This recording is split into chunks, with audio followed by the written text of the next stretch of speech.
This dog kept staring into a storm drain. Every day, you won't believe what was inside. The storm drain sat like an unmarked scar on the busy street of a quiet Turkish neighborhood. Day after day, no one paid it any attention. It was as ordinary as the rows of shops and apartments that lined the sidewalks. Unremarkable, forgotten. That is, until a shaggy, dirt-streaked dog changed everything. For weeks, the stray had become part of the neighborhood's daily rhythm. With matted fur and soulful brown eyes, he trotted down the road each morning like clockwork. He was a common sight, another forgotten soul wandering a city where stray dogs outnumbered the people willing to care for them. Yet, despite the roughness of the streets, he wore a kind of warmth, wagging his tail at strangers, pausing for a scratch behind the ears when anyone was willing. His hopeful eyes seemed to say, "See me. Please, see me." On one particularly warm afternoon, the stray's routine took him past a butcher shop, where savory scents drifted out through the open window. The smell was irresistible. The dog stood on his hind legs, his paws pressing against the glass, his nose twitching as he stared longingly at the slabs of meat. Hunger growled through his belly, an aching reminder of how cruel the streets could be. He whimpered softly and sank back to the ground, watching customers leave with their purchases. Inside the shop, a young woman named Annie was gathering her things. She was a quiet sort, the kind of person who went about life unnoticed, like the dog outside. When Annie stepped onto the street carrying 2 fresh steaks, she spotted him immediately.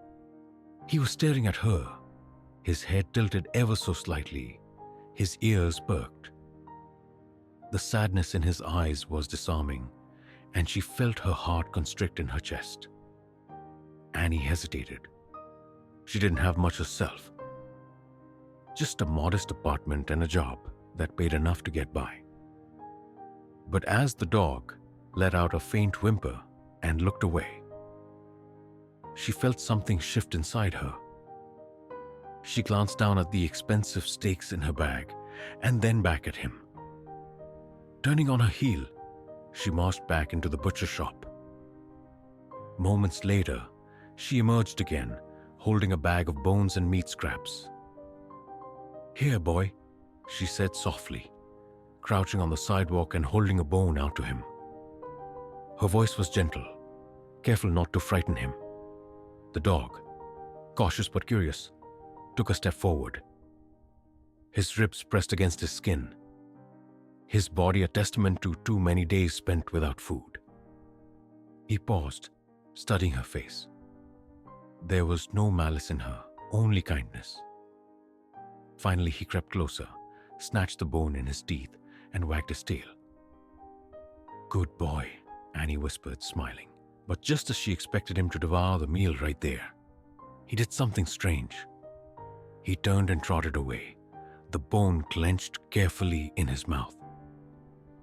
Annie watched him disappear down the street, her brow furrowing in confusion. Where was he going? The next day, Annie spotted him again. He was standing near the same shop, as though waiting. This time, she'd come prepared. She dug into her bag and pulled out a sausage she'd bought, hoping he'd show up. The moment he saw her, his tail thumped against the ground, and he came bounding over, his excitement like a child's joy. Annie laughed softly as she handed him the food. "Why don't you eat, silly boy?" she asked when, once again, he picked up the sausage and walked off. There was something purposeful in his movements.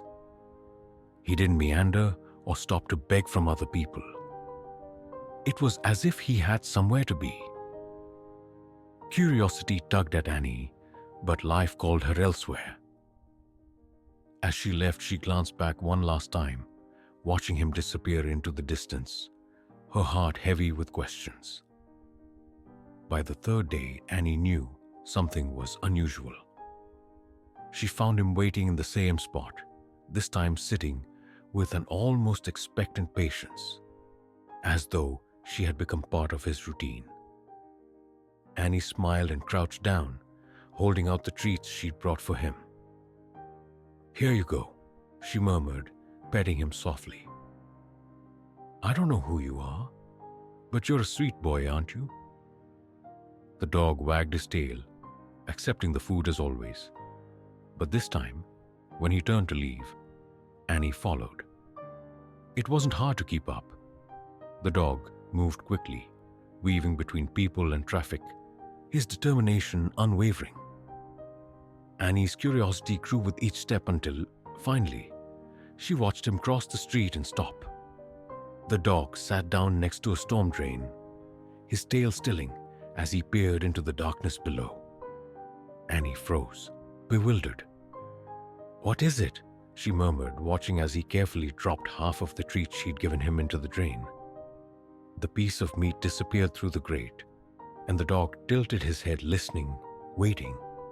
Then, after a long moment, he ate the rest of his food and lay down beside the drain, as though standing guard. Annie felt something in her chest crack open. Why here? Why was this storm drain so important? What could possibly be inside? She returned every day after that, determined to uncover the mystery. Each time, the dog sat next to the drain, unwavering in his vigil. Each time, he dropped food into it before eating his own. After watching him repeat this ritual for nearly a week, Annie could no longer contain her curiosity. One morning, she knelt by the storm drain, peering into its depths. And that's when she saw it. Two tiny eyes glimmered back at her. Then another pair, and another. Annie gasped, stumbling backward. "Oh my God," she whispered, her hands trembling. They were kittens, small, frail, and nearly hidden in the shadows. Their soft mewling carried faintly through the metal grate. Her heart raced. She grabbed her phone with shaking fingers and called the local fire department. She didn't know how long those kittens had been there, but she knew one thing. They wouldn't survive much longer. The fire truck arrived within half an hour. By then, a small crowd had gathered, curious about the commotion. The stray dog sat off to the side, his eyes locked on the drain, his ears twitching every time one of the kittens let out a faint cry. Annie stood next to him, kneeling down to whisper soothing words, as though she could somehow tell him help was coming. The firefighters assessed the drain and began the delicate task of prying it open. As they worked, the dog began to growl softly, protective and wary of the strange men. Annie quickly placed a hand on his neck, whispering, "It's okay, boy. They're here to help, I promise." The dog stilled, though his body remained tense, his eyes never leaving the firefighters. Finally, with a screech of metal, the grate lifted away. One of the men climbed carefully into the drain, disappearing for a few moments. When he emerged, he cradled a tiny, gray kitten in his arms. The crowd let out a collective gasp. The kitten mewed weakly, its fur damp and matted. But it wasn't over. The firefighter descended again, and another kitten was lifted into the light. Then another, and another. By the time he climbed out for the last time, there were 5 kittens in total. 5 tiny lives that had clung to survival in the dark. All thanks to a shaggy stray dog who refused to leave them. The crowd murmured in amazement. The firefighters wrapped the kittens carefully in towels, and Annie stepped forward, her heart swelling as she looked at the trembling animals. She glanced down at the dog, who stood beside her, his tail wagging now that his watch had ended.